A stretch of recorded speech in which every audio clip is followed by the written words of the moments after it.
ఉదయకాలంలో మీ సన్నిధిలో మేము అందరం చేరి మిమ్మల్ని స్తుతించి మహిమపరిచే ప్రభువా, మీ వాక్యాన్ని వినే భాగ్యాన్ని మాకు అందించినందుకే మీకు స్తోత్రం చెల్లిస్తున్నాం.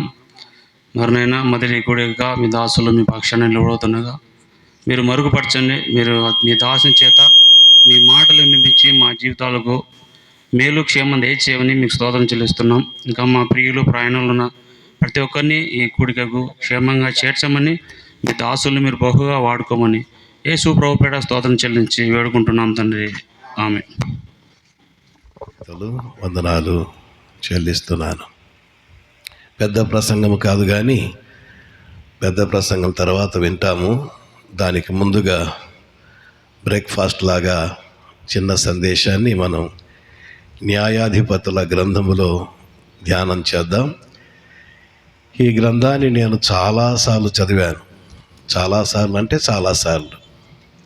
అసలు ఈ గ్రంథములో ఏముంది, నేను నేర్చుకోవడానికి నాకు అవసరమైన పాఠము ఏముంది అని నేను న్యాయాధిపతుల గ్రంథం చదువుతూ రాగా నాకు ఒక్క పాఠము బాగా అర్థమైంది. ఆ పాఠాన్ని నా జీవిత పాఠముగా నేర్చుకున్నాను. అదే మీకు వడ్డిస్తున్నాను. కనుక ఇదేదో ప్రసంగం అనుకోవద్దు. మనకందరికీ మన జీవితాలు కట్టుకోవడానికి ఒక మంచి పాఠం. అంశము ఏమిటంటే భ్రష్టకాలములో శ్రేష్టమైన జీవితం. చాలాసార్లు మనకేమనిపిస్తుంటుందంటే చుట్టూ అంత చెడుగు ఉన్నప్పుడు నేను కూడా ఆ చెడుగులో ఉంటే సరిపోదా అన్నట్లు అనిపిస్తుంటుంది. కానీ న్యాయాధిపతుల గ్రంథం చదివినప్పుడు చుట్టూ పరిస్థితులు బాగా లేకపోయినా ఒక వ్యక్తి దేవుని కొరకు శ్రేష్టమైన జీవితము జీవించగలడు, శ్రేష్టమైన సేవ చేయగలడు అని నిరూపించిన గ్రంథం న్యాయాధిపతుల గ్రంథం.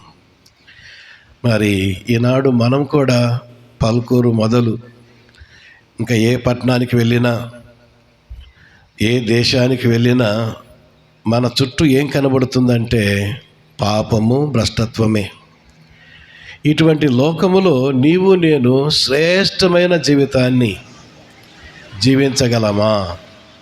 శ్రేష్టమైన జీవితాన్ని జీవించడమే కాకుండా శ్రేష్టమైన సేవ చేయగలమా అనే ప్రశ్నకు జవాబు ఏంటంటే ఖచ్చితంగా జీవించగలం, ఖచ్చితంగా శ్రేష్టమైన సేవ చేయగలం అని మనకు ధైర్యాన్ని నూరిపోసే గ్రంథమే న్యాయాధిపతుల గ్రంథం. ఈ గ్రంథాన్ని నేను చాలాసార్లు చదివాను. ఇందులో నుంచి శ్రేష్టమైన జీవితాన్ని జీవించటానికి 7 సూత్రాలు ఈ న్యాయాధిపతుల గ్రంథములో మనకు కనబడతాయి. ఆ 7 సూత్రాలు మనం ఎంతగా పాటించగలిగితే అంత శ్రేష్టమైన జీవితం మన విద్యలో కానీ, మన ఉద్యోగంలో కానీ, మన సంసార జీవితంలో కానీ, మన సంఘ జీవితంలో కానీ, సేవా జీవితంలో కానీ శ్రేష్టముగా జీవించవచ్చు, శ్రేష్టమైన సేవ చేయవచ్చు. కనుక ఆ 7 సూత్రాలు చూడక ముందుగా నేను ఈ న్యాయాధిపతుల గ్రంథములో ఆ కాలం దాదాపు 450 సంవత్సరాల కాలం, అది ఎంత భ్రష్టకాలమో మొట్టమొదటిగా చూద్దాం. ఒకటవదిగా భ్రష్టకాలాన్ని మనం చూద్దాం. చూడండి, న్యాయాధిపతుల గ్రంథం 2వ అధ్యాయములో ఒక వచనం చూడండి. 12వ వచనం. 12వ వచనములో ఏమని రాయబడింది? లేక 11వ వచనం. ఇశ్రాయేలీయులు యెహోవా కన్నుల ఎదుట కీడు చేసి ఐగుప్తు దేశములో నుండి వారిని రప్పించిన తమ పితరుల దేవుడైన యెహోవాను విసర్జించారు అని రాయబడింది. పితరుల దేవుడైన యెహోవాను వారు విసర్జించారు. దేవుణ్ణి విసర్జించటమా? ఆ పదం చూసినప్పుడు చాలా బాధ అనిపిస్తుంది. ఆ దేవుడు ఎంత గొప్ప దేవుడో ఎరిగిన దేవుని ప్రజలు మేము ఆ దేవుణ్ణి ఎరుగము అన్నట్టుగా ఆయనను విసర్జించినారట.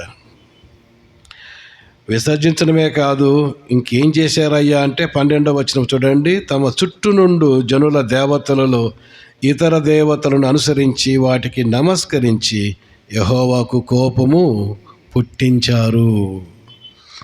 కాబట్టి యెహోవాను విసర్జించుట 1వ మాట అయితే, చుట్టూ ఉన్న దేవతల వైపు తిరిగి వాటికి పూజలు చేయటం ప్రారంభించారు. దేవుని ప్రజలే, అన్యుల సంగతి కాదు. ఎలా చెడిపోతున్నారో చూడండి.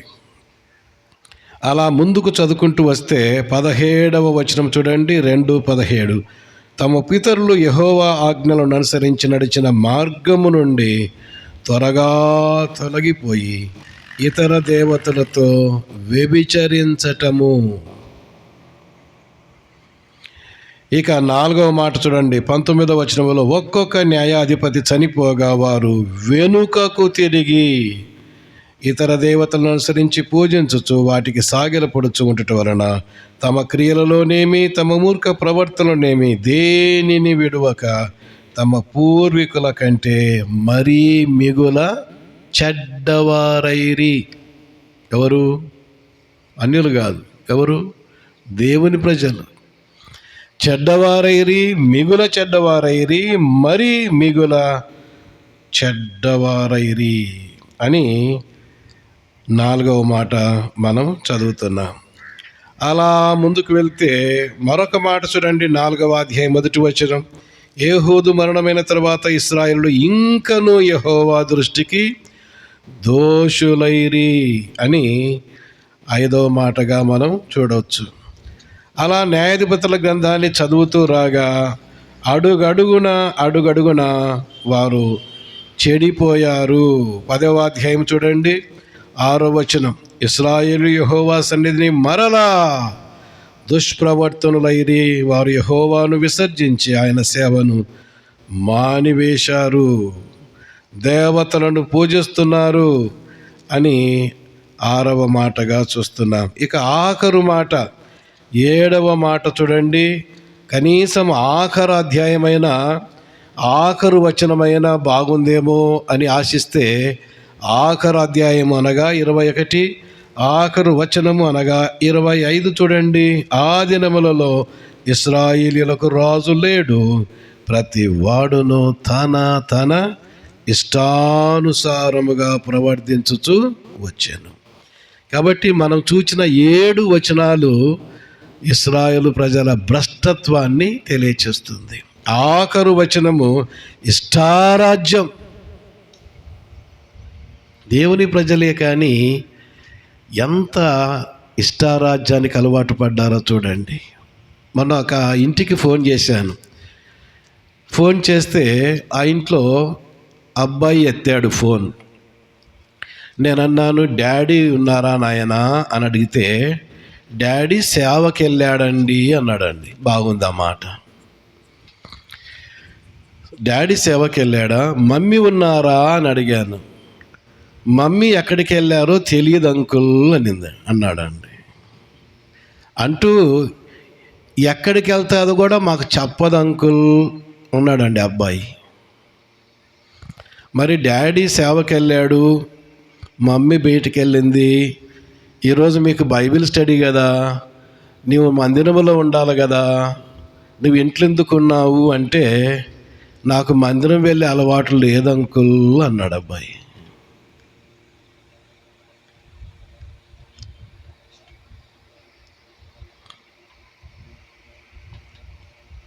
తమ్ముడు ఉన్నాడా అంటే, వాడు ఎక్కడికి వెళ్ళి చెప్పడు, ఎప్పుడు వచ్చే చెప్పడు అంకుల్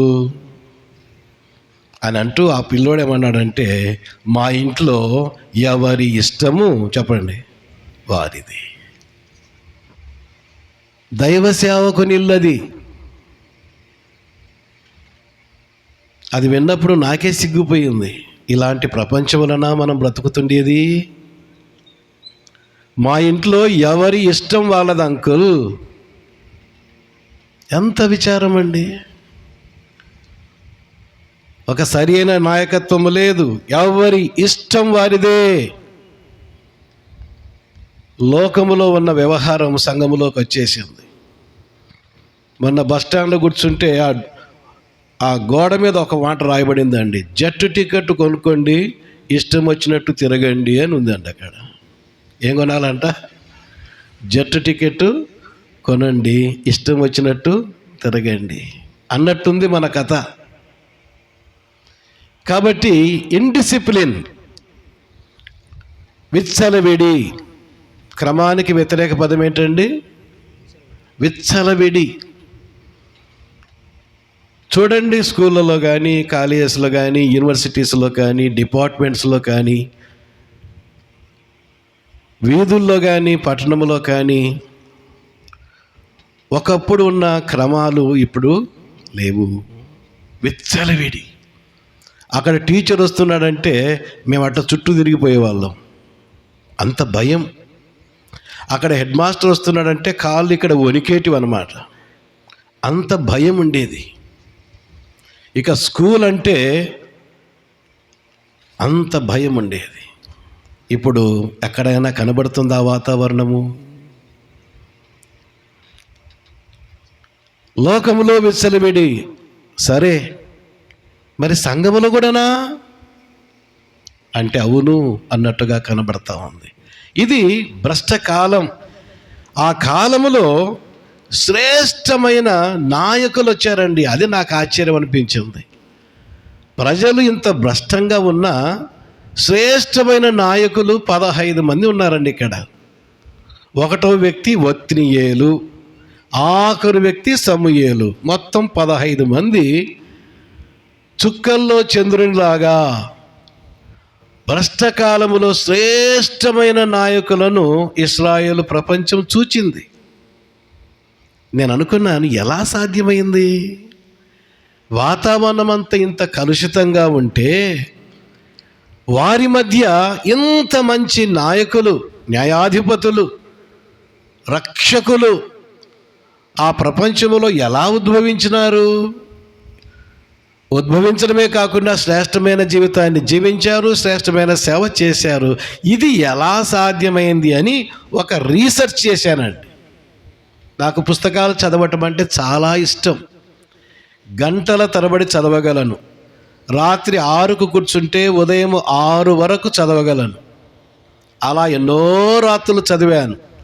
ఆ వరుసలో ఈ న్యాయాధిపతుల గ్రంథం నేను చాలా చదవగా నాకు ఒక సంగతి బాగా అర్థమైందండి.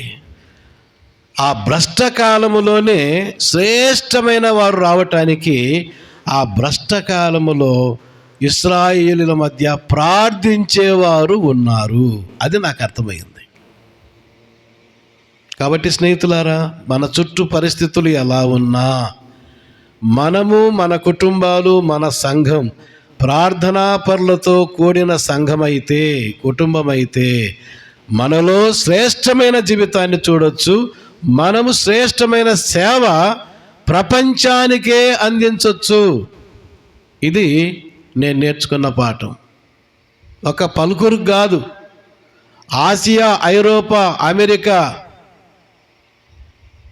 యెరూషలేం, యూదయ, సమరయ, భూదిగంతాల వరకు నువ్వు శ్రేష్టమైన జీవితాన్ని జీవించవచ్చు, శ్రేష్టమైన సేవను అందించవచ్చు. చుట్టూ పరిస్థితులు ఎలా ఉన్నా ఇశ్రాయేలుల మధ్య ప్రార్థించేవారు ఉన్నారు. ఈ న్యాయాధిపతుల గ్రంథములో 7 ప్రార్థనా సందర్భాలు కనబడతాయి. అదే మన పాఠం. ఆ 7 ప్రార్థనా సందర్భాలు మనకు ప్రార్థనా పాఠాలు. అవే మన శ్రేష్టత్వానికి సూత్రాలు కూడా. కాబట్టి శ్రేష్టమైన జీవితానికి, శ్రేష్టమైన సేవకి 7 సూత్రాలు ఏమిటయ్యా అంటే 7 ప్రార్థనా అంశాలు. చాలాసార్లు మనం ప్రార్థిస్తూ ఉంటాం, చేయమని కాదు. మొన్న ఒక ఆమె అనింది, అన్నా నేను ప్రార్థనా జీవితంలో చాలా పెరిగానన్నా అనింది. నేను అనుకున్న ఎన్ని గంటలు ప్రార్థన చేస్తుందో ఈమె, ప్రార్థనా జీవితంలో చాలా పెరిగిందంట అని. అవునమ్మా, రోజుకి ఎన్నిసార్లు చేస్తావమ్మా నీవు అంటే 3 సార్లు చేస్తాను అంకుల్ అనింది. నేను అనుకున్నా కనీసం 3 గంటలైనా చేస్తుందేమో ఈమె అని. ఎప్పుడెప్పుడు చేస్తావమ్మా ప్రార్థన అని అంటే, ఉదయం టిఫిన్ చేసేటప్పుడు చేసుకుంటా అంకుల్ అనేది, మధ్యాహ్నం భోజనం చేసేటప్పుడు చేసుకుంటుందంట, మళ్ళీ రాత్రి భోంచేసేటప్పుడు ప్రార్థన చేసుకుంటుందంట. ఆ నిమిషం ప్రార్థన కూడా ఆమెకు మహాప్రార్థన అయిపోయింది. ఈరోజు మన బతుకు కూడా అంతే. ఒక నిమిషం ప్రార్థన, ఒక అధ్యాయం బైబిల్ చదువుకోవడం, వారానికి ఒకసారి మీటింగ్కి పోవటం, ఎక్కడో ఒకరికి సువార్త చెప్పడం, ఇదే ఆత్మీయంగా నేను చాలా ఎదిగాను అనే వారికి న్యాయాధిపతుల గ్రంథం చంపబట్టి కొట్టినట్టుగా మాట్లాడుతుంది. ఆనాడు ఇశ్రాయేలీయులు శ్రేష్టమైన నాయకులను చూడగలిగారు, వారి మధ్య శ్రేష్టమైన సేవను చూడగలిగారు అంటే వారి మధ్య ప్రార్థించిన ప్రార్థనా పరులు ఉన్నారు. చుక్కల్లో చంద్రునిలాగా వారు చాలా ప్రకాశించారు. ఆ ఫలమే ఇశ్రాయేలీల మధ్య శ్రేష్టమైన సేవ కారణం. కనుక ఈ మధ్యాహ్న కాలం వేళ మా గ్రామం, మా జిల్లా, మా దేశం చెడిపోతూ ఉంది, మా ప్రపంచం బాగలేదు అని కాళ్ళు చేతులు ముడుచుకొని మనము నిద్రపోవాల్సిన పని లేదు. లేచి విరజిమ్ముకొని ఈ పాప ప్రపంచంలో నేనొక శ్రేష్టమైన జీవితాన్ని జీవించగలను, నేనొక శ్రేష్టమైన సేవ ఈ ప్రపంచానికే అందించగలను అని నీవు ఒకవేళ ఆశపడితే ఈ మధ్యాహ్న కాలంలో నీవు నేను నేర్చుకోవాల్సిన ఒకటే పాఠం ఏంటంటే, ఈ భ్రష్ట లోకములో ప్రార్థనా వ్యక్తిగా, ప్రార్థనా కుటుంబముగా, ప్రార్థనా సంఘముగా మన జీవితాలను మలచుకుంటే చాలు. అలా మలచబడిన 7 ప్రార్థనలు మనము న్యాయాధిపతి గ్రంథములో చూద్దాం. మొదట 7 అధ్యాయాల నంబర్ మీకు చెబుతాను, ఆ తర్వాత వచనాలు కూడా చెబుతాను. వారు ప్రార్థించిన సందర్భాలు, ప్రార్థించిన అంశాలు కూడా చెబుతాను. ఆ 7 గుర్తుపెట్టుకొని మనము కూడా ప్రతిరోజు ఆ అంశాల కొరకై ప్రార్థన చేయటం వ్యక్తిగతముగా, కుటుంబముగా, సంఘముగా అలవర్చుకుంటే ఎంత బాగుంటుందో. ఈ న్యాయాధిపతుల గ్రంథములో మొదటిగా ఆ 7 అధ్యాయాల నంబర్ చెబుతాను. మొదటి అధ్యాయం, 3వ అధ్యాయం, 6వ అధ్యాయం, 13వ అధ్యాయం, 16వ అధ్యాయం. ఎన్నైనాయి అక్కడికి? ఎన్నైనాయి? 5 అయినాయి. 20వ అధ్యాయం, 21వ అధ్యాయం. మళ్ళీ చెప్పనా? 1 చెప్పండి, 3 చెప్పండి, 6, తర్వాత 13, 16, 20, 21. అయిపోయింది సగం ప్రసంగం. ఈ 7 అధ్యాయాల్లో 7 ప్రార్థనా సందర్భాలు కనబడతాయి. వాటిని ధ్యానించే ముందు చిన్న ప్రార్థన. నాయనా, న్యాయాధిపతుల గ్రంథములో భ్రష్ట లోకములో, భ్రష్ట కాలములో శ్రేష్టమైన జీవితము, శ్రేష్టమైన సేవ, దానికి ప్రధాన కారణాలు 7 ప్రార్థనా సందర్భాలు, అంశాలు అని మేము ధ్యానిస్తూ ఉండగా దర్శించుమని ప్రభువైన యేసుక్రీస్తు వారి అతి శ్రేష్టమైన నామములో స్తుతులు చెల్లించి ప్రార్థించి వేడుకొనుచున్నాము తండ్రి, ఆమేన్. మొదటి సందర్భం చూడండి, మొదటి అధ్యాయము, 1వ వచనం. యెహోషువ మృతి నొందిన తరువాత ఇశ్రాయేలీయులు కనానీయులతో యుద్ధము చేయుటకు తమలో నెవరు ముందుగా వారి మీదకి పోవలసినది యెహోవా తెలియజేయునట్లు ప్రార్థన చేయగా. నంబర్ 1, దేవుని చిత్తము కొరకు ప్రార్థించుట. ఇది మొదటి సందర్భం, మొదటి అంశం. న్యాయాధిపతుల గ్రంథం 1వ అధ్యాయం 1వ వచనం, పేజ్ నంబర్ 198. 198వ పేజీలో 1వ అధ్యాయం 1వ వచనములో దేవుని చిత్తము కొరకు ప్రార్థించుట. యవనస్తులారా, స్త్రీలారా, పురుషులారా, సేవకులారా, చిన్నలారా, పెద్దలారా, ఇది ఎంత లేత వయస్సులో అలవాటు చేసుకోగలిగితే అంత మంచిది. చూడండి, దేవా నేను చేసే పనిలో నీ చిత్తమేంటి? వారు ప్రార్థన చేశారట, దేవా యుద్ధం వెళ్ళటము నీ చిత్తమా? ఒకవేళ వెళ్ళవలసి వస్తే ఎవరు ముందుగా వెళ్ళాలి అని నింపాదిగా దేవుని సన్నిధిలో వారు కనిపెడుతూ ఉన్నారండి. దేవుని చిత్తము కొరకై కనిపెట్టుట, ప్రార్థించుట అనేది ఎంత లేత వయస్సు నుంచి అలవాటు చేసుకోగలిగితే అంత మంచిది. ఈ ప్రపంచము చాలా బిజీ ప్రపంచం. ఈరోజు ఎంత బిజీ అయిపోయినామంటే ఒక నిమిషం ప్రార్థన చేసుకోవడానికి ఓపిక లేదు, టైం లేదు మనకి. అవునా కాదా? అడుగడుగున మూమెంట్ బై మూమెంట్ అంటారు ఇంగ్లీష్లో. ఈ ప్రార్థన అనేది ఏదో అప్పుడప్పుడు అక్కడక్కడ కాదు, ఎడతెగక అని పౌలు రాస్తాడు. Moment by moment. దేవా, నా జీవితంలో నేను చేసే పనులు నీ చిత్తానుసారంగా ఉండాలి, ఇది నీ చిత్తమా అని వారు ప్రార్థించినట్టుగా ప్రార్థించేవారంటే దేవునికి చాలా ఇష్టమట.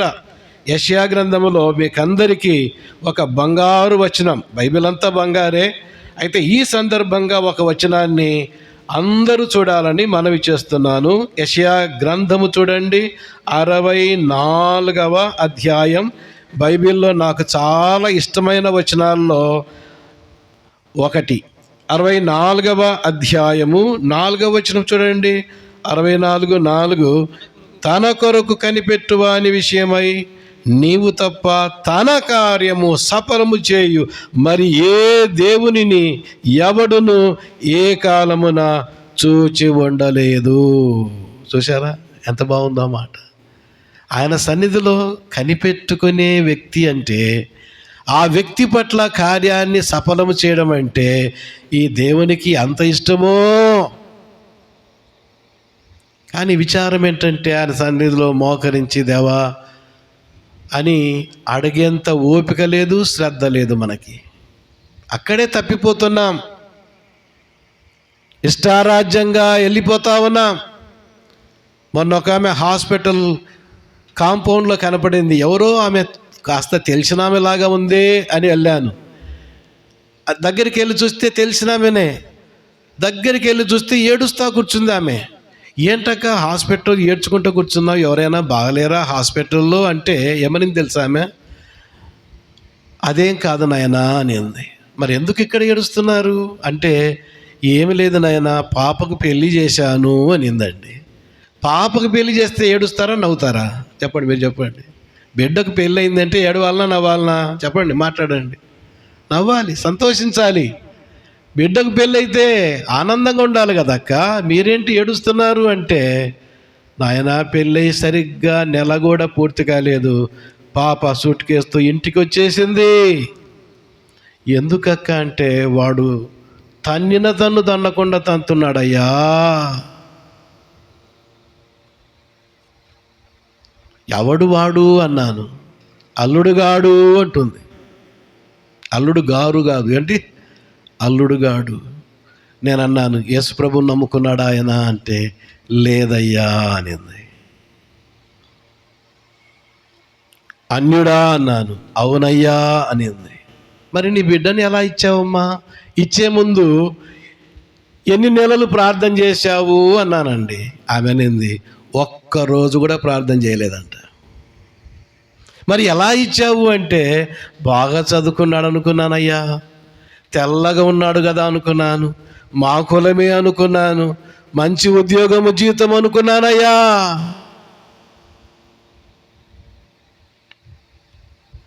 చూసారా? నువ్వు మోకరించి ప్రార్థించి ఉండింటే దేవుడు ఖచ్చితంగా తప్పించేవాడు కదక్క. అంటే ఒక్క ప్రార్థన కూడా చేయలేదు, ఒక్క రోజు కూడా చేయలేదు. అన్నీ బాగున్నాయి కదా అని ఇచ్చుకున్నానయ్యా. ఎంత మోసపోయిందో స్నేహితులారా. విద్య కానీ, ఉద్యోగము కానీ, సంఘ జీవితము కానీ, సేవ కానీ, కొనుగోలు కానీ, అమ్మకము కానీ, పెళ్ళి కానీ, మరొకటి కానీ, కనీసము నీ దేవుని అడిగే ఓపిక లేదా? దేవా ఈ పని చేయొచ్చునా, చేయకూడదా, ముందుకెళ్ళాలనా వద్దా?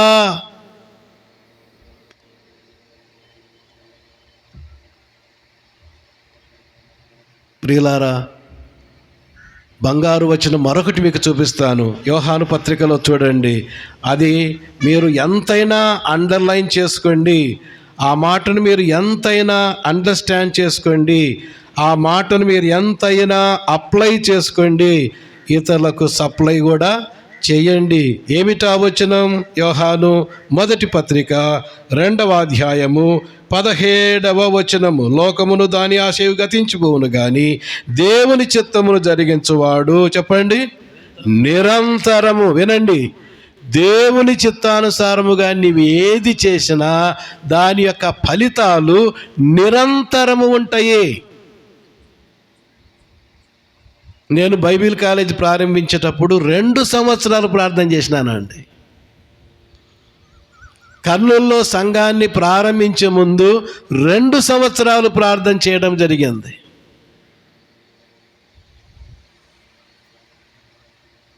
పిల్లల పెళ్ళిళ్ళ కోసము వారాలు నెలలు ప్రార్థించి ఇది దేవుని చిత్తము అన్నాకనే అడుగు ముందుకేయటం జరిగింది. ఫలితాలు నిరంతరము నిలిచి ఉన్నాయి. చెప్పగలమా ఈ సాక్ష్యము?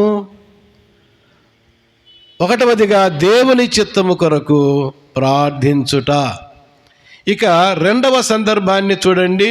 న్యాయాధిపతుల గ్రంథం 3వ అధ్యాయం. న్యాయాధిపతుల గ్రంథం 3వ అధ్యాయము 15వ వచనం చదువుతున్నాను. 15వ వచనం. ఇశ్రాయేలు యెహోవాకు మొర్రపెట్టగా బెన్యామీనుడైన గెరా కుమారుడు యెహూదను రక్షకుని వారి కొరకు యెహోవా నియమించను. యెహోవాకు మొర్రపెట్టగా యెహోవా నియమించను అని 3:15లో చదువుతున్నాం. అనగా దేవుని నియామకము కొరకు ప్రార్థించుట. 1వది దేవుని చిత్తము కొరకు ప్రార్థించుట. 2వది దేవుని నియామకము కొరకు ప్రార్థించుట. ఇశ్రాయేలీయులు, అయ్యా మాకు మంచి నాయకులు కావాలయ్యా, రక్షకులు కావాలయ్యా, అధిపతులు కావాలయ్యా, మాకు కావాలి, మంచి లీడర్స్ మాకు కావాలయ్యా అని మొర్రపెట్టారట వారు. వారి కొరకు దేవుడు మంచి న్యాయాధిపతులను నియమించాడట. ఎంత బాగుందన్నమాట. ఏమా వింటున్నారా? దేవా, నా జీవితానికి ఒక నాయకుడు, నా కుటుంబానికి ఒక మంచి నాయకుడు, మా సంఘానికి మంచి నాయకులు, మా రాష్ట్రానికి మంచి నాయకులు, మా దేశానికి మంచి ప్రధానమంత్రి, మంచి కేంద్ర మంత్రులు మాకు కావాలయ్యా అని ప్రార్థించేవారు ఉన్నారా? దేవుని నియామకము కొరకు ప్రార్థించుట, మంచి లీడర్షిప్ కొరకు ప్రార్థించుట.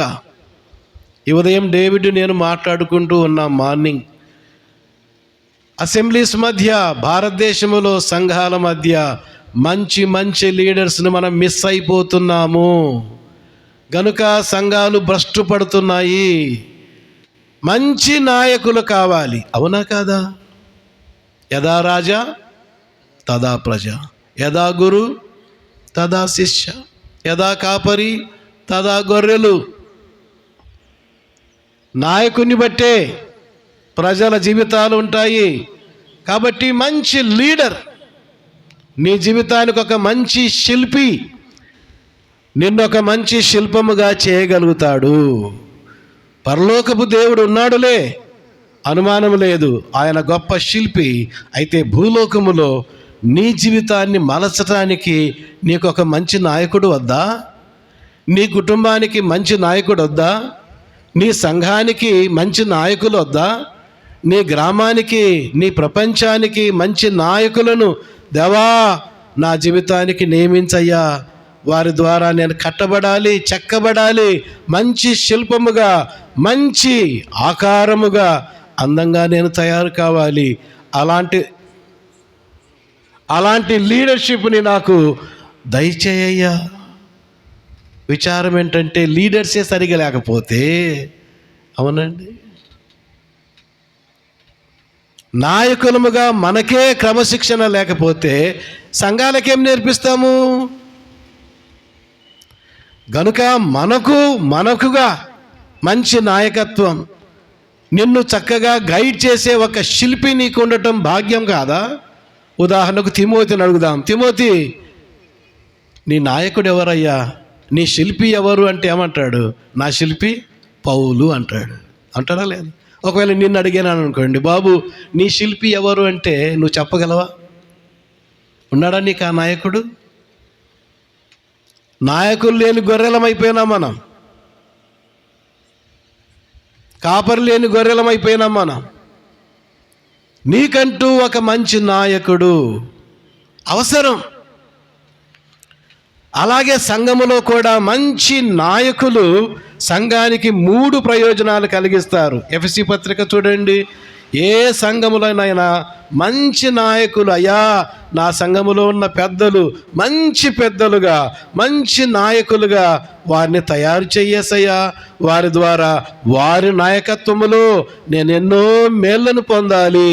నేను ఒక మంచి శిల్పముగా, మంచి పని ముట్టుగా నేను తయారు కావాలి అని మనకు మనముగా ఎంతో ప్రార్థన చేసుకోవాలి. ఎఫెసీ పత్రిక 4వ అధ్యాయములో దేవుడు నియమిస్తున్నాడు సంఘానికి. ఆ నాయకుల ద్వారా సంఘములో 3 రకాల ప్రయోజనాలు సంఘం పొందగలుగుతుంది. 13వ వచనం చూడండి. పరిశుద్ధులు సంపూర్ణులు కావాలి. నంబర్ 1, క్రీస్తు శరీరము క్షేమాభివృద్ధి చెందాలి. నంబర్ 2, పరిచర్య ధర్మము జరగాలి. నంబర్ 3, అందుకోసము దేవుడు సంఘములో అపోస్తలను, ప్రవక్తలను, సువార్తికులను, కాపరులను, ఉపదేశకులను నియమిస్తూ ఉన్నాడు. నియామకము దేవుడు చేస్తాడు. ఆ నాయకత్వం కింద మనము సంపూర్ణమవుతాము, క్షేమాభివృద్ధి పొందుతాము, మన సంఘములో ధర్మము జరుగుతుంది. ఇలాంటి నాయకత్వం కొరకు ఎప్పుడైనా ప్రార్థించామా మనము? దేవా, నా జీవితానికి ఒక మంచి శిల్పి కావాలి, నా కుటుంబానికి గైడ్ చేసే ఒక మంచి నాయకుడు నాకు కావాలి. మా సంఘములో, మా సంఘాల మధ్య దేవా, పరిశుద్ధులు సంపూర్ణులు కావటానికి, సంఘము క్షమాభివృద్ధి పొందటానికి, పరిచర్య ధర్మం జరగటానికి మంచి నాయకుల నియామకము జరిగించు యేసయ్యా. అలాగే రాష్ట్రానికి మంచి ముఖ్యమంత్రి, దేశానికి మంచి ప్రధానమంత్రి నీవే నియమించేవాడు గనుక మేము ప్రార్థిస్తున్నాము అని దేశం కొరకు ప్రార్థిస్తున్నామా? మనం సంపూర్ణ భక్తియు మాన్యతయు కలిగి నెమ్మదిగాను సుఖముగాను బ్రతుకు నిమిత్తము చెప్పండి. అన్నిటికంటే ముఖ్యముగా ఏం చెప్పరే? మనుషులందరి కొరకు, రాజుల కొరకు, అధికారుల కొరకు. అలాంటి మోకాలు ఉన్నాయా ఇక్కడ? అలాంటి కన్నీరు ఉందా?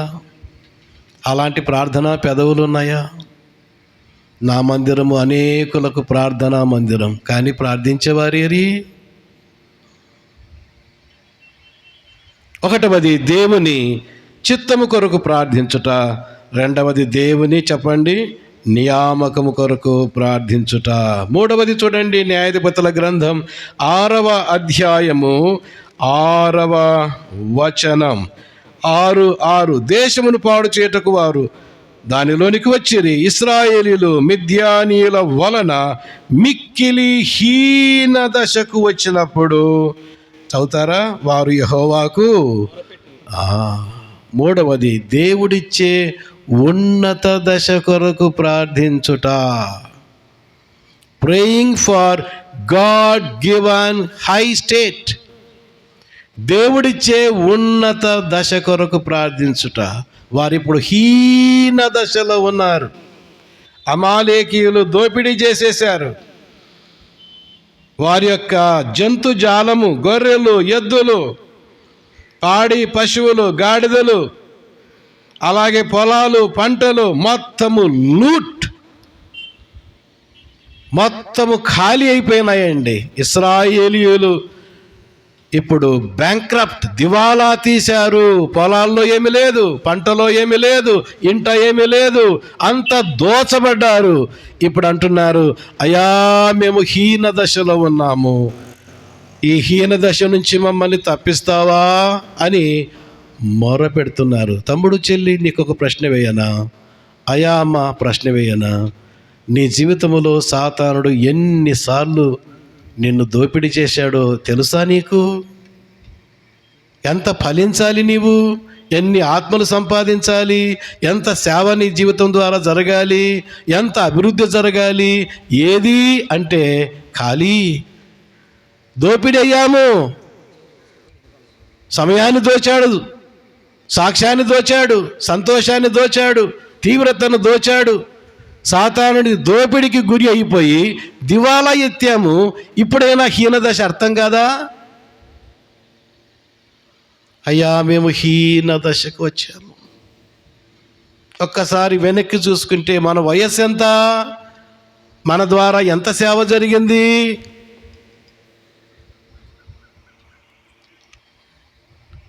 ఎంత ప్రార్థన చేశాము, ఎంత వాక్యాన్ని చదువుకున్నాము, మన ద్వారా ఎన్ని ఆత్మలు దొరికాయి?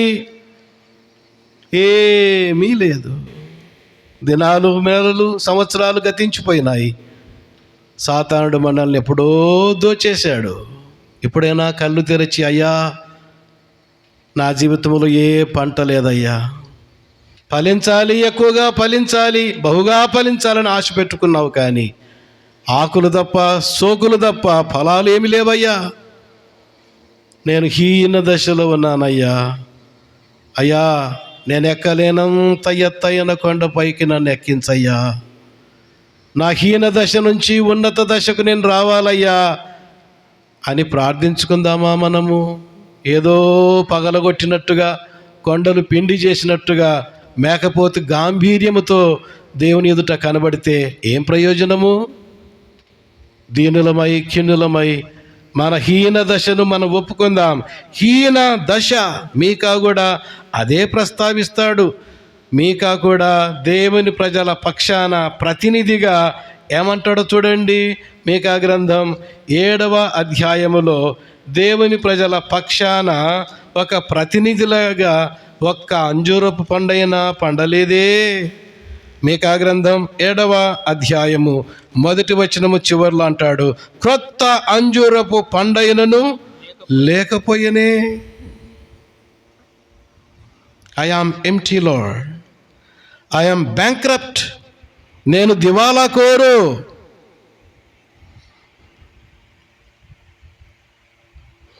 హీన దశ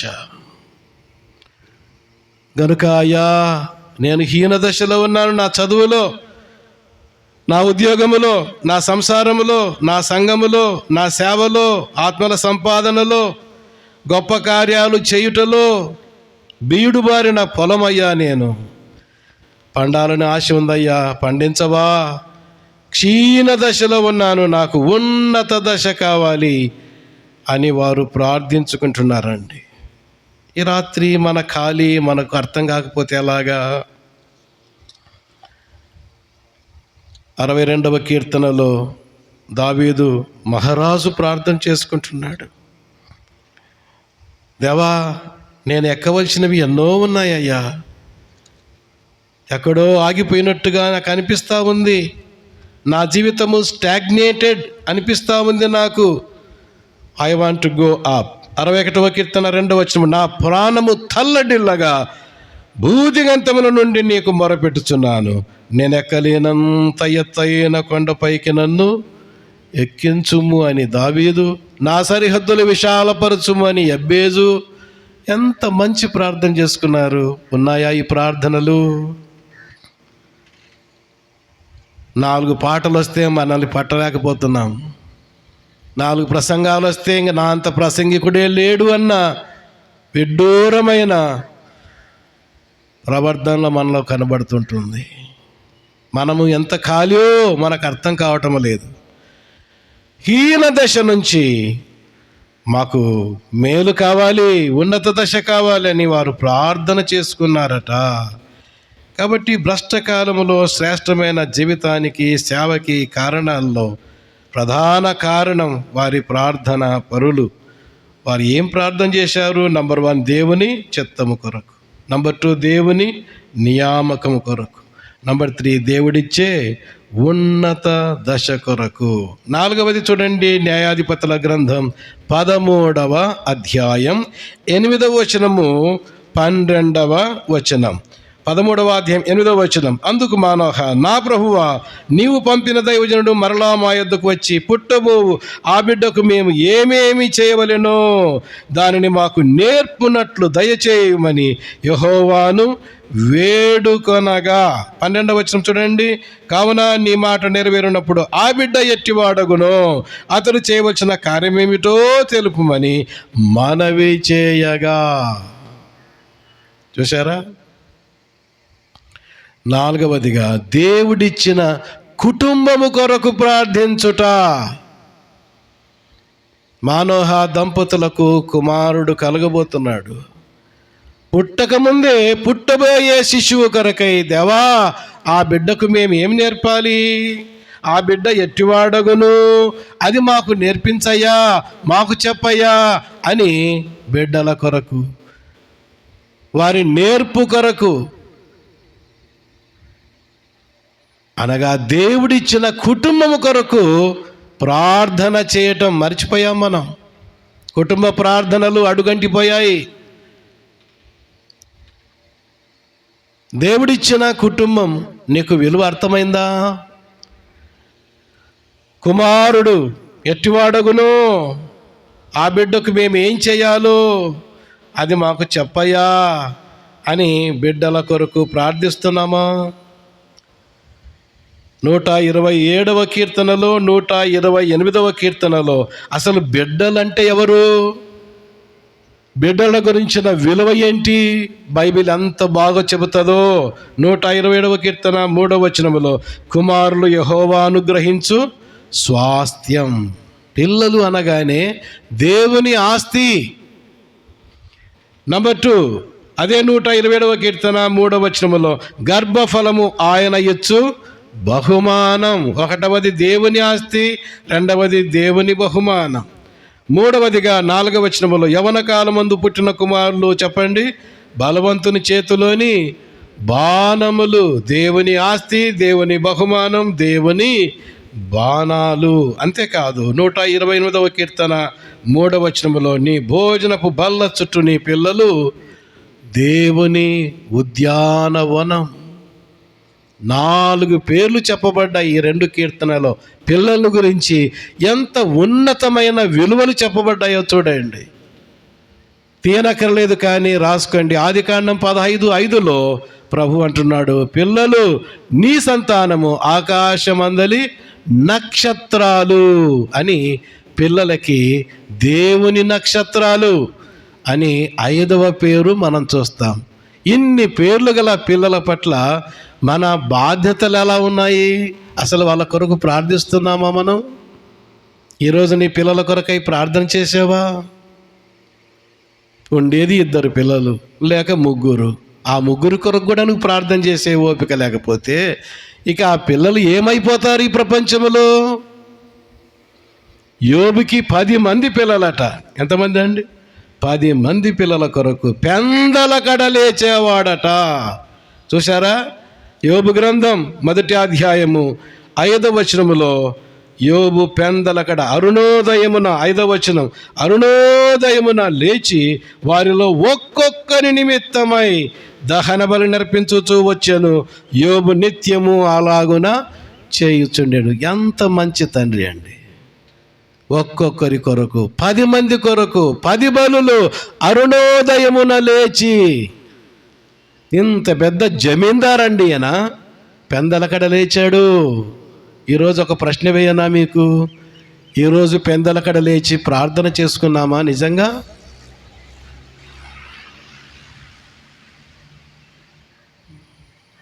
పెందలకడ లేచి అలవాట్లున్నాయా మనకి? నేను విద్యా జీవితంలోనే అలవాటు చేసుకున్నానండి పెందలకడ లేవటం. ఎంఏ చదివేటప్పుడు ఉదయం 3కి లేచేవాడిని నేను. 3 నుంచి 6 వరకు. ఆ అలవాటు ఇప్పటికి తగ్గలేదండి. పెందలకడ బైబిల్ రీడింగ్ అయిపోవాలా, ప్రార్థన అయిపోవాలా. ఈ జమీందారు చూడండి, 7,000 గొర్రెలు, 3,000 ఒంటెలు, 1000 ఎద్దులు, 500 గాడిదలు ఉన్న ఆసామి ఎప్పుడు లేస్తున్నాడు నిద్ర? పెందల కడలేస్తున్నాడు. మనకు 10 గొర్రెలు కాదు, ఒక గొర్రెపిల్ల లేదు. పండుకుంటే లెయ్యం, దరిద్రమంతా దుప్పట్లోనే. పెందల కడలేచి అరుణోదయమున లేచి ఒక్కొక్కరి కొరకై మోకరిల్లి ప్రార్థిస్తున్నాడు, బలి అర్పిస్తున్నాడో. అలాంటి ప్రార్థనలు ఉన్నాయా? దేవుడు మనకిచ్చిన బిడ్డల కొరకై, ఒక్కొక్కరి కొరకై ప్రార్థన ప్రార్థన ప్రార్థన. వారి చదువుల గురించి, వారి ఉద్యోగాల గురించి, విశేషంగా వారి రక్షణ గురించి, వారి వివాహాల గురించి, వారి భక్తి జీవితాన్ని గురించి పూసగుచ్చినట్లుగా మన పిల్లల గురించి మనం ప్రార్థించుకోకపోతే ఎవరు ప్రార్థిస్తారు? ప్రియులారా, దేవుడిచ్చిన కుటుంబం కొరకై ప్రార్థించుట అని మనం చదువుకున్నాం. 5వదిగా చూడండి, న్యాయాధిపతుల గ్రంథం 16వ అధ్యాయములో వారు ఏమని ప్రార్థిస్తున్నారు? న్యాయాధిపతుల గ్రంథం 16వ అధ్యాయము 28వ వచనం. అప్పుడు సంసోను, యెహోవా ప్రభువా, దయచేసి నన్ను జ్ఞాపకం చేసుకునుము. దేవా, దయచేసి ఈసారి మాత్రమే నన్ను బలపరచుము. నా 2 కన్నుల నిమిత్తము ఫిలిస్తీయులను ఒక్కమారే దండించి పగ తీర్చుకొననిమ్మని యెహోవాకు మొర్రపెట్టి దేవుడిచ్చే బలము కొరకు ప్రార్థించుట. తెలిసిపోయింది సంసోనికి తనలో బలము కోల్పోయినాడు అని. బలహీనైపోయానయ్యా, చేరాని పని చేశాను, కళ్ళు పోగొట్టుకున్నానయ్యా, బలాన్ని పోగొట్టుకున్నానయ్యా, కొన్ని నిమిషాల్లో దాగోను దేవతకు నన్ను బలి చేస్తారయ్యా. ఎంత అవమానము ప్రజలకు, ఎంత అవమానము నాకు, మరి విశేషంగా నీకెంత అవమానమయ్యా. అది తప్పిపోవాలంటే బలము నాకు కావాలి. బలము కావాలంటే నీవే శరణ్యమయ్యా. ఈ ఒక్కసారి నన్ను జ్ఞాపకం చేసుకో, నన్ను బలపరుచు యేసయ్యా అని ప్రార్థన చేయగా దేవుడు బలపరచగా ఆ 2 చేతులతో స్తంభాలను అదివేశాడంతే. దాగోను గుడి కుప్పగూలిపోయింది. దాని కింద పడి చచ్చిపోయిన వారు తన జీవిత కాలంలో చంపిన వారి కంటే ఎక్కువనా తక్కువనా? గ్రేట్ ట్రయంఫ్, గొప్ప విజయము. స్నేహితులారా, ఉందా ఆ బలము? భౌతికంగా మనలో బలం తగ్గిపోతూ ఉంది, అనుమానం లేదు. నేను ఫిలిప్పనను చూసి ఫిలిప్పననేనా అనుకున్నాను. దగ్గరికి వెళ్ళి చూస్తే ఫిలిప్పననే. అన్నా వందనాలు. దేహంలో చూడండి బలహీనత. భౌతికంగా ఆయనే కాదు, నేను కూడా, నీవు కూడా భౌతికంగా బలాలు తగ్గిపోతాయి వయస్సును బట్టి. ప్రభుదాసన్ అంటున్నాడు, అన్నా ఏంటి నీ స్వరము ఇలా మారిపోయింది?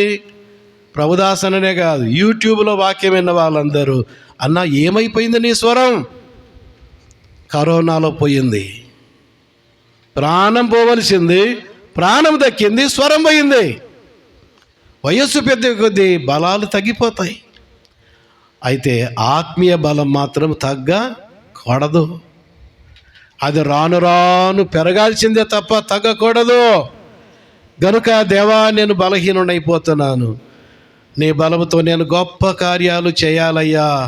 ఆనాడు కాలేబు 40 ఏళ్ళ వయస్సులో ఎంత బలమో, మరి 80 ఏళ్ళ వయస్సులో కూడా, 85లో కూడా అదే బలం ప్రకటించాడు.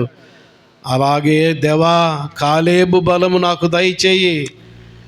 18వ కీర్తన 1వ వచనములో యెహోవా నా బలమా అని దావీదు దైవ బలాన్ని కీర్తిస్తున్నాడు. దేవా, దావీదుకి ఇచ్చిన బలము నాకును దయచేయి. అలాగే మీకా గ్రంథం 3వ అధ్యాయములో మీకా అంటాడు, ఎంత గొప్ప సేవ అటు ఉత్తర రాజ్యములో ఇటు దక్షిణ రాజ్యములో నేను చేశానంటే అది నా బలము కాదు. 3వ అధ్యాయం 8వ వచనములో, అయ్యా నీ బలముతో నేను ఆ సేవ చేశాను అని మీకా సాక్ష్యం ఇస్తాడు. ఇక పౌలును అడిగితే ఫిలిప్పీ పత్రిక 4వ అధ్యాయం 13వ వచనములో, నన్ను బలపరచు అని ఎందే చెప్పండి, నేను సమస్తము చేయగలుగుతున్నాను. సమస్తము అనే మాటలో ఇంకా ఏదైనా కొరత ఉందా అండి? దేవా, ఆ బలము నాకు దయచేయి. ఏదో కారణాన్ని బట్టి గుడ్డివాడిని అయిపోయినానయ్యా, బుద్ధిహీనత క్షమించు. చేరాని ఒక ఘోర కార్యం చేశాను, క్షమించు. నా జీవితంలో డెలీలాకు ఆహ్వానం ఇచ్చాను, క్షమించు. నిమిష్టినటువంటి ఆ బలాన్ని పోగొట్టుకున్నానయ్యా, క్షమించు. ఈ ఒక్కసారి నన్ను బలపరచయ్యా. ఈ చివరి దినాల్లో, ఈ శేష జీవితం, నా ముందున్న కొన్ని మాసాలు, ఈ ముందున్న కొన్ని సంవత్సరాలైనా నీ కొరకు గొప్ప సేవ చేయటానికి నన్ను బలపరచు యేసయ్యా అని ప్రార్థించుకుందామా? దేవా, బలహీనున్నైపోయాను. దేవుడిచ్చే బలము కొరకు ప్రార్థించుట అనేది 5వదిగా మనం చూస్తున్నాం. 6వదిగా చూడండి, అదే న్యాయాధిపతుల గ్రంథం 20వ అధ్యాయములో 6వ సందర్భం, 20వ అధ్యాయం 23వ వచనం చూడండి. మరియు ఇశ్రాయేలులు పోయి సాయంకాలం వరకు యెహోవా ఎదుట ఏడ్చుచు, మా సహోదరులైన బెన్యామీనులతో యుద్ధము చేయుటకు తిరిగి పోదుమా అని యెహోవా యొద్ద విచారణ చేయగా, యెహోవా వారితో యుద్ధము చేయ పోవుడి, దేవుడిచ్చే విజయం కొరకు ప్రార్థించుట. Praying for God given triumph, దేవుడిచ్చే విజయం కొరకు ప్రార్థించుట. స్నేహితులారా, వ్యక్తిగతంగా జీవితంలో విజయాలు ఉన్నాయా? దేవా, యుద్ధమునకు పోదుమా, మాకు జయాన్ని ఇస్తావా? నీవు జయం ఇవ్వకపోతే ఏమి లాభమయ్యా? మా పోరాటము కాదు, నీ విజయం మాకు కావాలి అని వారు ఎంతగా ఏడ్చారో. ఉందా ఈ ప్రార్థన? ఎంత ఓడిపోతున్నాం మనం, తెలియదా మన ఓటమి? చదువులో ఎంత ఓడిపోతున్నాం, సంసారంలో ఎంత ఓడిపోతున్నాం, ప్రేమలో ఎంత ఓడిపోతున్నాం, సాక్ష్యంలో ఎంత ఓడిపోతున్నాం, సువార్త పనిలో ఎంత ఓడిపోతున్నాం. మన ఓటమి మనకు తెలుసు. అయ్యా, నాకు జయ జీవితం కావాలి. అపవాది మీద జయం, లోకం మీద జయం, నా శరీరం మీద నాకు జయం కావాలి. నా శరీరం మీద నాకు జయం కావాలి. అలెగ్జాండర్ ద గ్రేట్ ఇండియాకి వచ్చాడట. ఒక పెద్ద ఆయన అడిగాడట, అయ్యా చక్రవర్తి గారు, ప్రపంచాన్నంతా జయించారు కదా అంటే అవును అన్నాడు. ప్రపంచాన్నంతా జయించిన నీవు నీ శరీరాన్ని జయించావా అని అడిగితే అలెగ్జాండర్ ద గ్రేట్ అన్నాడట, అయ్యా ఓడిపోయినాను. ప్రపంచాన్ని జయించాను కానీ శరీరం దగ్గర ఓడిపోయాను, సారాయికి బానిసనైపోయాను.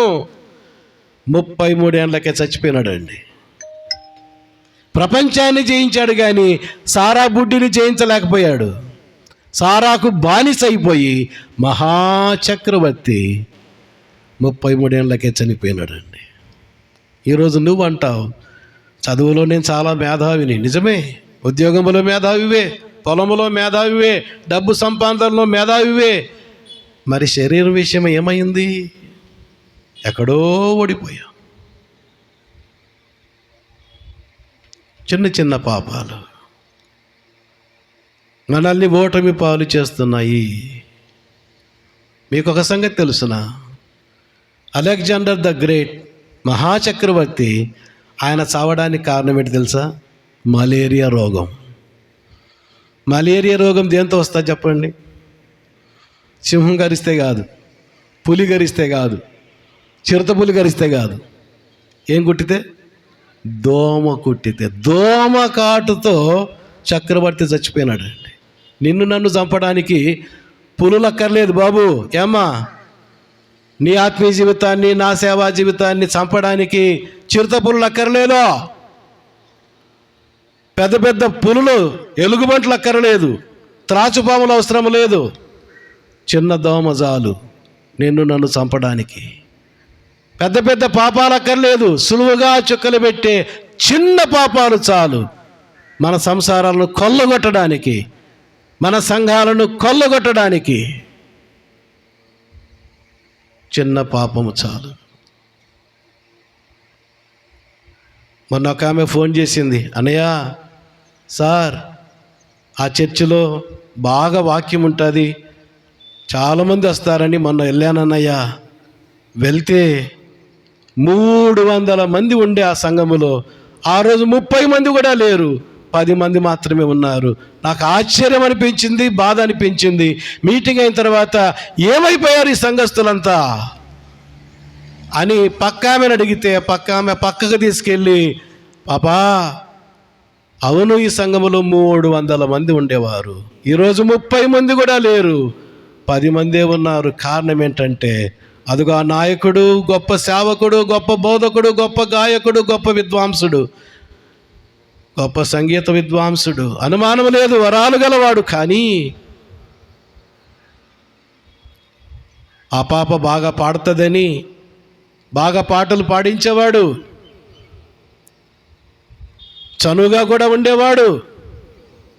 ఆ పాప భర్త మిలిటరీలో ఉంటాడు, ఈ పాప ఒంటరిగా ఉంటుంది, వెళ్ళొచ్చేవాడు, కలిసి పాడుకునేవారు. ఈ స్నేహం అలా అలా మారిపోయి అక్రమ సంబంధంగా మారింది. సంవత్సర కాలం ఆ అమ్మాయితో అక్రమ సంబంధంగా ఉండేవాడు. అది పొక్కింది, సంఘానికి అంతా తెలిసిపోయింది. ఈడు ఇంత దుర్మార్గుడా అనే సంఘమంతా చల్లా చెదురైపోయారు. ఇప్పుడు ఆ సేవకుడు వస్తే బిర్యానీ పెట్టేవారు, నీళ్లు కూడా ఇవ్వరు. అంత అవమానానికి లోనైపోయాడు. సిగ్గు, అవమానం. ఎందుకు? చిన్న చిన్న బలహీనతలే సంఘాన్ని దోచేశాయి. సులువుగా చిక్కులు పెట్టే చిన్న చిన్న పాపాలే కొల్లగొట్టేశాయి. ఈ మధ్యాహ్న కాలం వేళ జాగ్రత్త తీసుకుందామా? నీ సాక్ష్యాన్ని పాడు చేయడానికి పెద్ద పెద్ద పాపాలు కాదు, చెడు స్నేహాలు, రహస్యాలు, సెల్ ఫోన్లు, చెడ్డ బొమ్మలు, చెడ్డ పాటలు, చెడ్డ మాటలు, రహస్యములు, చెడ్డ సంభాషణ, సోమరితనం, నిద్రపోతుతనం, వదురుబోతుతనం, గర్వం, మత్సరము, అసూయ, ద్వేషము, చిన్న చిన్నవే చక్రవర్తిని హతమార్చినట్టుగా మన జీవితాలు కూడా హతమారుస్తుండగా ఖబర్దార్, జాగ్రత్త పడదామా? దేవా, అనుదిన విజయము నాకు దయచేయి, జయ జీవితము నాకు దయచేయని ఎక్కువగా ప్రభు మీద ఆధారపడదామా? అది 6వ సందర్భం. ఇక 7వ సందర్భం, న్యాయాధిపతుల గ్రంథం 21వ అధ్యాయము 3వ వచనం. యెహోవా ఇశ్రాయేలుల దేవా, నేడు ఇశ్రాయేలులో ఒక గోత్రము లేకపోయెను, ఇది ఇశ్రాయేలుకు సంభవింపనేలా అని బహుగా ఏడ్చిరి. 7వదిగా దేవుడిచ్చిన సహవాసము కొరకు ప్రార్థించుట. 12 గోత్రాలు ఉండగా ఒక గోత్రము కనబడలేదు, గోత్రము లేకపోయెను, ఒక గోత్రము మిస్సింగ్. సహవాసములో ఉండవలసిన 12 గోత్రాలలో ఒక గోత్రము లేకపోతే ఏమైంది అనుకోలేదు వారు. ఒక గోత్రము లేదే అని ఏడ్చారట. సంఘములో ఈ భారం ఉందా? ఆదివారం అందరూ రాగలుగుతున్నారా? ప్రార్థనా కోడికలో కనబడగలుగుతున్నారా? ఆరాధన కోడికలో కనబడగలుగుతున్నారా? నెలైనా కనబడలేదు వారు. మనకి స్పృహ లేదు, వారి కొరకించిన ప్రార్థన లేదు. వీరు చూడండి, ఏడుస్తున్నారట, కన్నీటి పర్యంతమవుతున్నారు. మాతో ఉండవలసిన సహోదరులు ఏరి? ఈరోజు పొందవలసిన వాక్య దీవెన వారు పొందలేదే, ప్రార్థనా దీవెన వారు పొందలేదే, ఎంత మిస్ అయిపోయారు అనే భారం మనకుందా? స్నేహితులారా, అలాంటి సహవాస మంటలు ఏమైపోయినాయి? మన స్వార్థం మనకే పోయింది. పౌలు అలాంటి వాడు కాదు. కొరింథీ పత్రికలో మంచి మీటింగ్ జరుగుతుందంట. ఆ మీటింగులో ఒక ఆయన లేడంట. ఎవరాయన? తీతు లేడంట. ఆ తీతు లేనందుకు మనసులో నెమ్మది లేదంట. కొరింథీ 2వ పత్రిక 2వ అధ్యాయం 12వ వచనంలో, క్రీస్తు సువార్త ప్రకటించడానికి నేను త్రోయకు వచ్చినప్పుడు ప్రభునందు నాకు మంచి సమయం ప్రాప్తించి ఉండగా సహోదరున తీతు నాకు కనబడినందున నా మనసులో నెమ్మది లేకపోయింది. చూశారా? షామియానా ఉంది, బ్రహ్మాండంగా జనాలు వచ్చారు, బ్రహ్మాండంగా భోజనాలు తయారవుతున్నాయి, మంచిగా మైక్ సిస్టమ్ ఉంది, సౌండ్ సిస్టమ్ ఉంది, పాడేవారు ఉన్నారు, ప్రసంగించే పౌలు ఉన్నాడు. ఆ మీటింగులో ఉండవలసిన ఒక వ్యక్తి లేడట. ఎవరు? తీతు. ఆ తీతు కనబడినందున మనసులో నాకు సంతోషము లేకపోయింది. స్నేహితులారా, ఈ మంట మనకుందా? 100 గొర్రెలుంటే ఒక గొర్రె సింహం పాలైపోతుంది, ఎలుగుబంటు పాలైపోతుంది అన్నప్పుడు దావీదు చూడలేకపోయాడు. ప్రాణాన్ని పణంగా పెట్టి ఆ గొర్రెపిల్లను కాపాడుకున్నందుకు దేవుడు మెచ్చి రాజుగా చేశాడండి. అలాంటి నాయకత్వాన్ని మన సంఘానికి అందిద్దామా మనము? అయ్యో ఒకడు, అయ్యో ఒకతే కనబడటం లేదే, ప్రార్థనలో ఉండదే, ఈ అబ్బాయి బైబిల్ స్టడీకి రాలేదే, అయ్యో అని ఆ వ్యక్తి కొరకై నెమ్మది లేకుండా ఉన్నాడు. అయితే వినండి, అదే పౌలు మరొక మీటింగులో చూచాడు తీతును. అదే కొరింథీ 2వ పత్రిక 7వ అధ్యాయములో చూడండి 6వ వచనం. అయినను దీనులను ఆదరించు దేవుడు, చెప్పండి, తీతు రాక వలన మమ్మను ఆదరించను. ఏ తీతు అయితే కనబడలేదో ఆ తీతు ఇప్పుడు కనబడ్డాడు, రిపోర్ట్ తీసుకుని వచ్చాడు. పౌలు ఎంతో ఆదరణ పొందాడట. స్నేహితులారా, భ్రష్ట లోకములో శ్రేష్టమైన జీవితం, శ్రేష్టమైన సేవ మన ద్వారా జరగాలి అంటే ఈ 7 రకాల ప్రార్థనలు అలవర్చుకుందామా? కళ్ళు మూయండి, తలలు వంచండి. సర్వోన్నతమైన మా గొప్ప తండ్రి, భ్రష్టకాలం భ్రష్ట లోకములో ఉన్నాం. శ్రేష్టమైన ప్రభుడవు నీవు మాకున్నావు. శ్రేష్టమైన ప్రార్థన మాకు నేర్పిస్తున్నావు. ఈ ప్రార్థనా జీవితంలో సాగి వెళ్ళొచ్చు. శ్రేష్టమైన జీవితం, శ్రేష్టమైన సేవ మీకు అందించడానికి మమ్మల్ని అందరినీ బలపరచుదరని ప్రభువైన యేసుక్రీస్తు వారి అతి శ్రేష్టమైన నామములో స్తుతులు చెల్లించి ప్రార్థించి వేడుకొనుచున్నాము తండ్రి. ఆమేన్. Thank you.